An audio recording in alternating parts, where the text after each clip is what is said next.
Make it 6 in a row. That's how many days the S&P 500 and the Nasdaq have closed at record highs. The Dow, however, was left out of Thursday's rally. Blue chips dropped 33 points. The S&P 500 gained 19. The Nasdaq jumped 128. Investors had a bevy of economic data to sort through. America's trade deficit surged to a record $80.9 billion in September. Separately, wage inflation continues to be a problem for employers.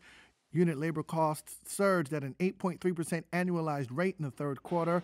Worker productivity had its biggest plunge in 40 years, according to the Labor Department. And in the final economic snapshot, new applications for unemployment benefits remained below 300,000 for the fourth week in a row, dropping close to a 20-month low. The market is now geared up for the government's release of the all-important hiring report, says Crossmark Global Investments' Victoria Fernandez. So we had some really good economic reports coming out this morning in regards to the labor market. Obviously, the big labor report comes out on Friday, but for this morning, we did see jobless claims come down, and that was a positive. So I think it's maybe setting people up for a little positive anticipation of tomorrow's report. A better-than-expected third-quarter earnings season kept stocks afloat. Qualcomm surged after its quarterly results. The world's biggest supplier of chips to mobile devices beat sales and profit forecasts and gave an upbeat outlook for the current quarter.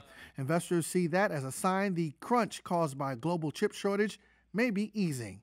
Shares of Qualcomm surged nearly 13%. After the close, sales at Uber came in ahead of targets. The ride-hailing and food delivery app posted its first adjusted profit since it launched more than a decade ago. Airbnb topped sales forecasts, and even though profits surged by nearly 4 times, that was still below expectations.